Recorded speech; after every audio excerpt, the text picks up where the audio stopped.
Let's talk about derivatives of exponential functions. The exponential functions can be written in the form y equals e to the f of x or e to the x. If you have a function of the form y equals e to the f of x such that f of x is a differentiable function of x, then we can say the derivative of y with respect to x is basically e to the f of x times the derivative of the exponent. That is the main rule that we're going to use to differentiate exponential functions. Let's look at some examples. Example number 1. If you have f of x is equal to e to the 4x to the third power, then we want to find f prime of x. Remember, if you have y equals e to the f of x, then the derivative y prime is basically e to the f of x, so we keep the exponential function as it is, times the derivative of the exponent. So let's do that here. F prime of x is equal to e to the 4x to the third power times 4x to the third power prime. That means we want to find the derivative of that amount. Next, we're going to find the derivative of 4x to the third power. So we're going to say this is e to the 4x to the third power times 12x squared. Now we're going to rearrange it to make it look more pretty. So we're going to bring this amount in front of the exponential function. So we're going to have 12x to the second power e to the 4x to the third power. And that is the final answer. Let's take a look at another example. Now, in this case, we have s and we have t. S is equivalent to y and t is equivalent to x. That is very important that you make that distinction, and I can understand that from here. So dy over dx, meaning each s represents y and each t represents x. Feel free to switch back to x and y if this is confusing for you, but I will continue in this manner. So I want to find ds over dt, or the derivative of s with respect to t. And I have a multiplication of two functions here. So I'm going to use the product rule. I have this function right here, and I have that function, the exponential function there. So I will use the product rule. So ds over dt is equal to the first function, 3t, times the derivative of the exponential function, e to the 3t squared plus 5t, all prime, plus the derivative of the first function, 3t prime, times the exponential function without finding the derivative of it, e to the 3t to the second power plus 5t. Again, this is basically the product rule. First function, derivative of second function, plus derivative of first function times second function. Now I have to find the derivative of the exponential function and the derivative of 3t with respect to t. So 3t remains there. The derivative of the exponential function is the exponential function itself, e to the 3t to the second power plus 5t, times the derivative of the exponent. So the derivative of the exponent is 6t plus 5. That is the first one. Plus the derivative of 3t is 3 times e to the 3t to the second power plus 5t. Then I will multiply to make things a little bit nicer.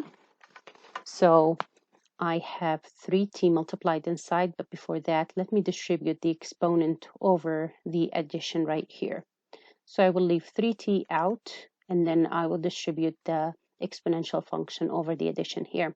So I will have 6t times the exponential function is 6t e to the 3t squared plus 5t, plus 5 times e is 5e to the 3t squared plus 5t.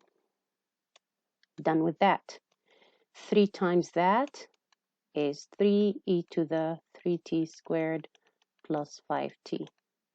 Then you can distribute the 3t inside. So if you distribute 3t times the amount inside, you're going to get 3 times 6 is 18. T times t is t squared.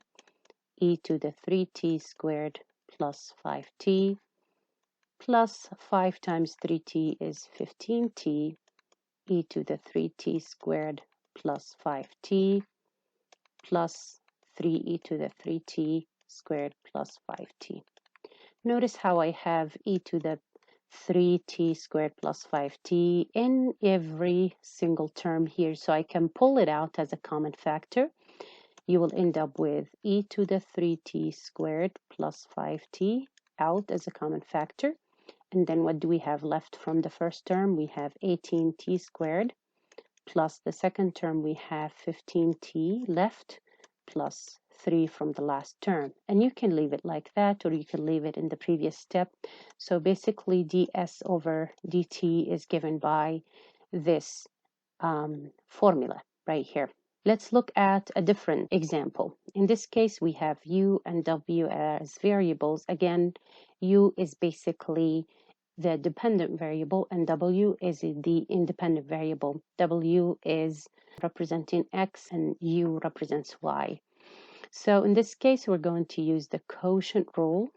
So u prime is equal to the denominator e to the 3w times the derivative of the numerator minus the numerator times the derivative of the denominator over the denominator square.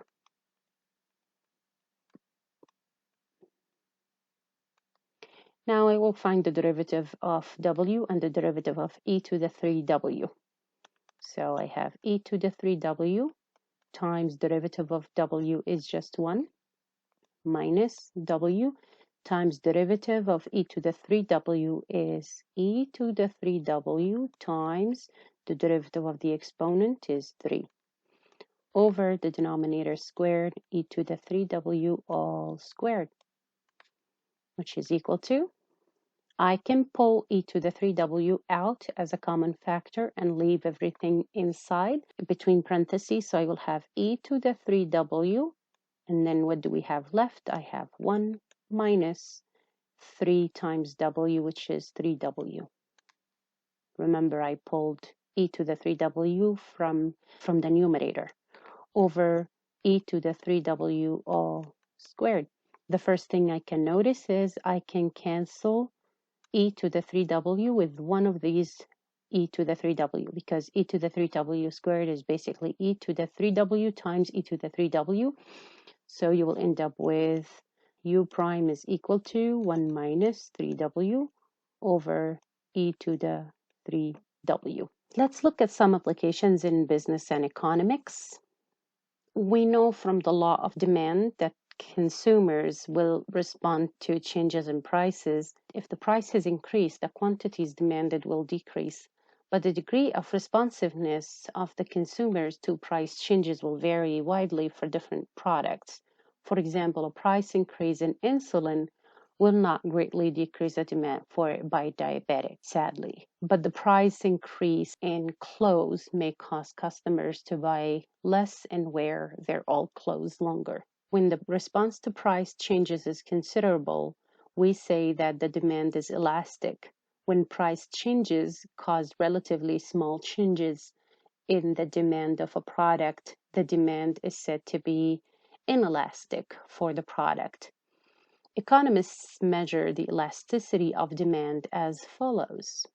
Elasticity, if P is equal to F of Q, is the demand for Q units and price, then at the point Q sub A, comma, P sub A, we have the elasticity of demand, eta, is equal to negative P over Q, negative the price over the number of units, times the derivative of the demand function at the point Q sub A and P sub A. This is the elasticity of demand equation. Let's look at some examples. Find the elasticity of the demand function P plus 5Q equals 100 when the price is $40, B, the price is $60, C, the price is $50, First, we need to find the Q that corresponds to the price of $40. To do that, we're going to use the demand equation. So we're going to plug P is equal to 40 into this equation, and we're going to solve for Q. If you do that, you're going to end up with Q equals 12.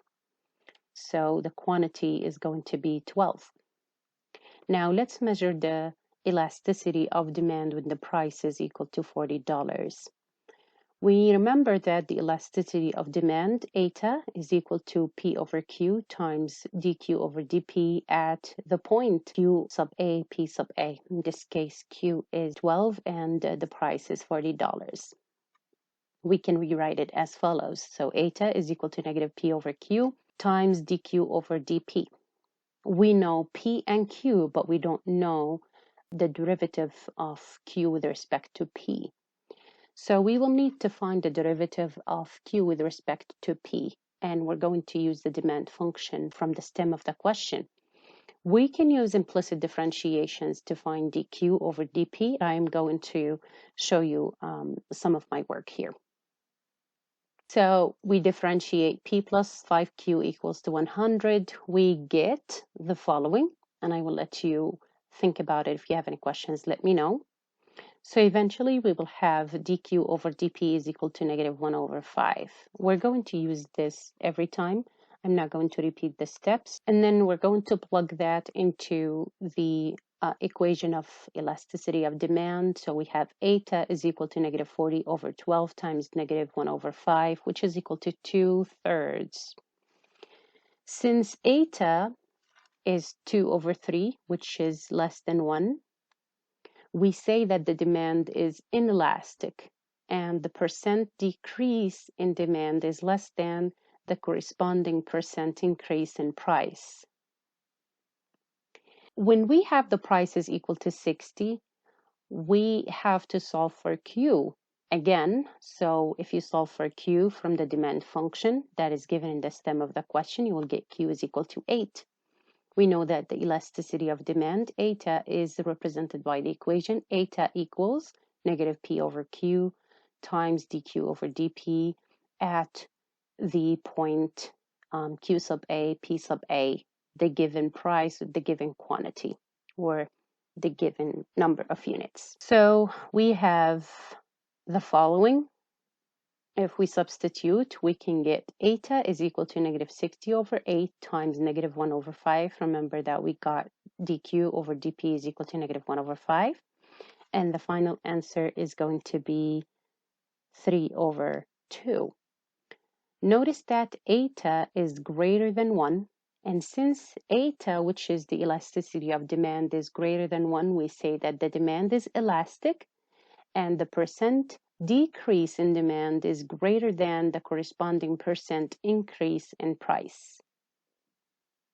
Finally, if we have the price equals to 50, if we put P back in the demand function, we solve for Q, we get Q is equal to 10. Then we substitute everything in the elasticity of demand function. So we will get eta is equal to 1. When you get eta equals to 1, then we can say that the demand is unitary elastic and the percent decrease in demand is approximately equal to the corresponding percent increase in price.